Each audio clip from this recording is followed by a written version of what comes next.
Alrighty, it's that time of the week again. PPL Live Week 9 edition is here.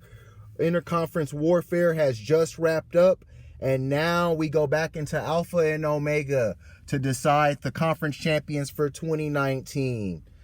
Starting with our prestige matchup of the week, we have the United Playas, the Destroyers, taking on Patty's Twins. All right, both teams coming off of resounding victories last week. The United Playas, the Destroyers, defeating the Baby Gas team 136-124 in a great matchup. And Patty's Twins holding on by a thread, defeating the Argonauts 153-151. Here we are, the two best teams in the PPL, according to my boy Ulysses S. Haight, are about to square off. And it's looking like a matchup for all times. This could decide the Omega Conference title.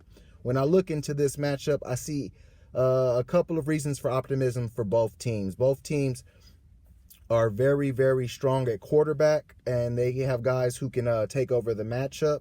I do believe that the Patty's Twins have the advantage at the running back position. Tevin Coleman finally showed what the Twins had been wanting from him ever since they selected him as a keeper. His 4-touchdown game was key in the Twins' victory over the Argonauts, and I believe that Tevin's going to have to play another big role this week to defeat the United Playas, the Destroyers.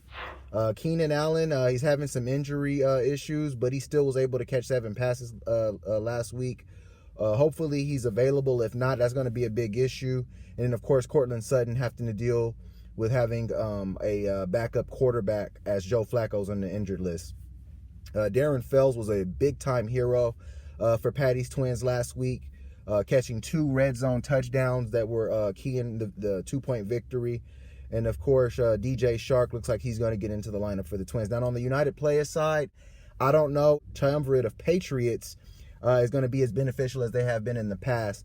Tom Brady's going to get that Ravens defense along with James White, and the Patriots defense is going to probably have a little bit harder time containing Lamar Jackson than they have with other quarterbacks on their schedule.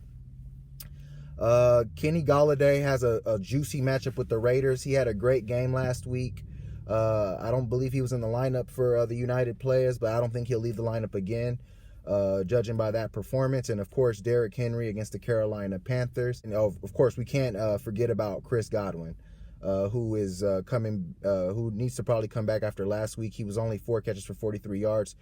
He's going to have to make a bigger impact. That being said, I've got Patty's Twins winning this matchup, taking first place in the Omega Conference. I think the Ravens are going to slow the Patriots down. I got the Twins winning this matchup 124-111. Moving on to our next matchup, we have in the Alpha Conference, the Mean Machine taking on the Baby Gas team. Alrighty, in this matchup, one team is going to continue to stay alive in the Alpha Conference, and I believe this is an elimination game for the other team. Whoever loses this matchup could probably kiss hopes of an Alpha Conference title or a shot at the playoffs goodbye. Looking at the top of this matchup, it's pretty intriguing. We got Derek Carr going up against Gardner Minshew. I've really liked Gardner Minshew this year.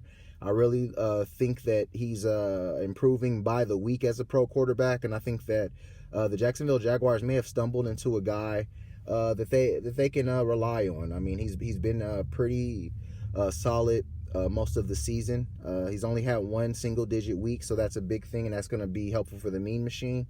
Now, on the Baby Gas team side, clutch decision going after Derek Carr, and he gave them 28 points. I like that to continue. I think that the Raiders have a great matchup against the Detroit Lions, and Josh Jacobs gives them a running game that helps Derek Carr out. Now, at running back is where I think the Baby Gas team has the biggest advantage. They probably should get Mark Ingram back into their lineup along with Dalvin Cook. I mean, Dalvin Cook has been awesome. He was awesome last Thursday night. He's a number 2 RB in the PPL, and he just continues to show why. He's a great player. He's got great skill, and he's been durable this year, which has been a big deal in his career.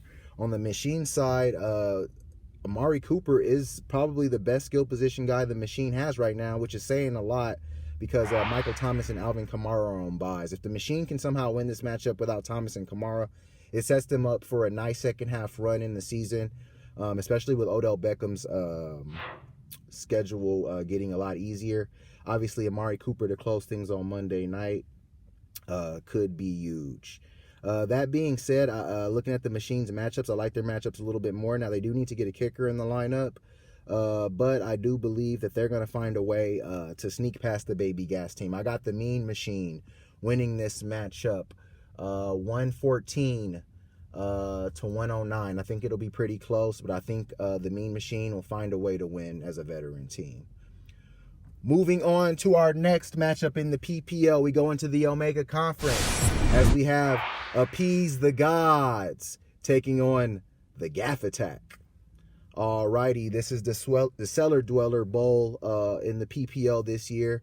Two very proud franchises reduced to the basement of the PPL. We have Appease the Gods coming off of their first win of the season over Squad Underestimated.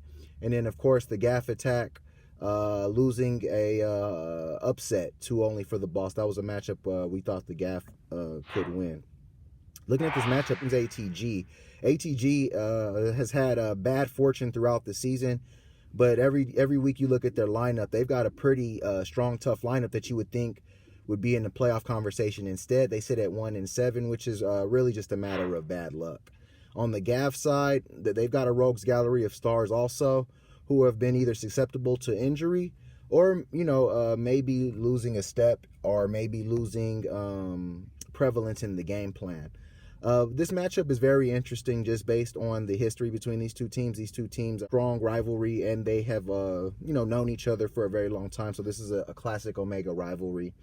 I'm really liking the receiver matchups on this one. Mike Evans against Andre Hopkins is what it's all about. I mean, these are two of the best receivers in the game.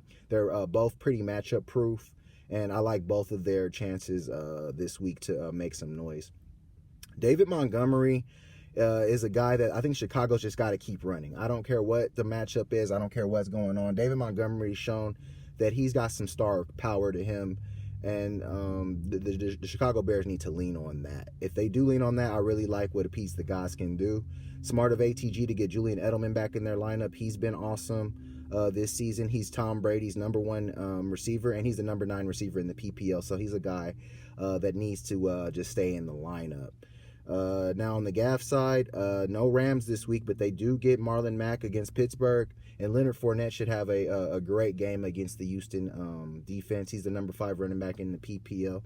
That being said, I like Appease the Gods. I think that their matchups are great. I like the Buffalo defense this week, and I really like Allen Robinson against Philadelphia. I've got Appease the Gods winning this matchup 129 to 120. I think it'll be a good high-scoring game, but Appease the Gods finds a way to get the win.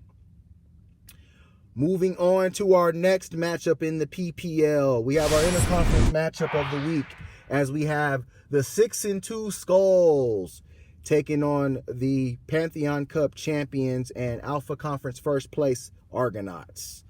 Alrighty, tough loss for the Argo, losing by less than 2 points last week, but they get a chance to make a statement against another Omega Conference powerhouse. On the Skull side, they got the win over the Mean Machine, putting up a big 140, led by the awesome Deshaun Watson and the great Aaron Jones. Going into this matchup, this one's going to be extremely intriguing. Deshaun Watson gets the Jacksonville defense, which has been a tough matchup for him, but he's a matchup-proof player. And, of course, Le'Veon Bell's schedule starts to loosen up with the Miami Dolphins on the docket. Aaron Jones is really starting to separate himself as a star running back in this league. Sunday night, he was extremely impressive. He was able to catch the ball, run the ball. It didn't matter once the ball was in his hands. He was going to make a big play. So I'm really, really liking what Aaron Jones brings to the table for the Skulls. Emmanuel Sanders, Marvin Jones Jr.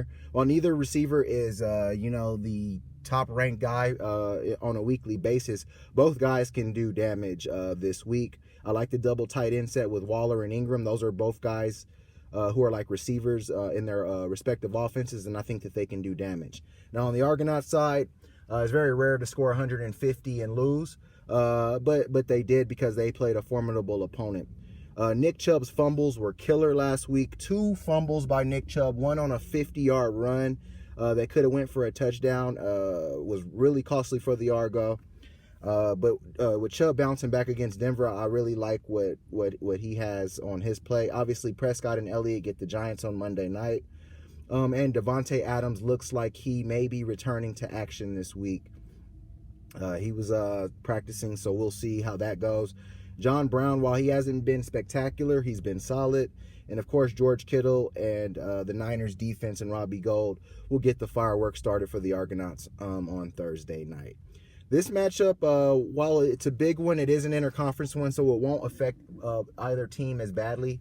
Of course, this matchup could have wild card implications, so both teams are going to want this one. That being said, I really do like the Skulls here. I think they're in a great position. They've got the Dallas coach and Evan Ingram on Monday night to offset an Argonaut comeback with Elliott and Prescott. I just like the matchups for the Skulls. I think Deshaun Watson's going to have a great game in England.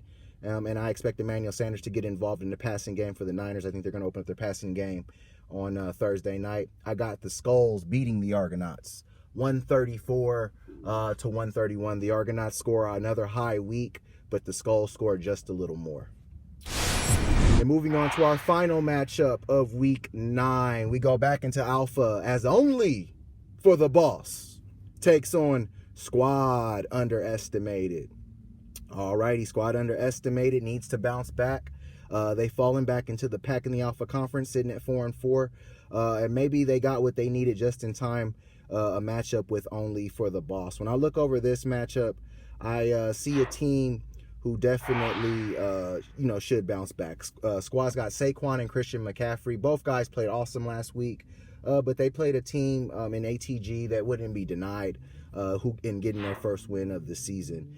Tyler Lockett and Adam Thielen, both are, guys who can take over the matchup at any time. Tyler Lockett with his big plays, and Adam Thielen with the consistency and high target share he has in the Minnesota offense. Mark Andrews returns. I think that he's going to be a guy that is going to make an impact against the New England Patriots on Sunday night, which is one of the most highly anticipated games of the week.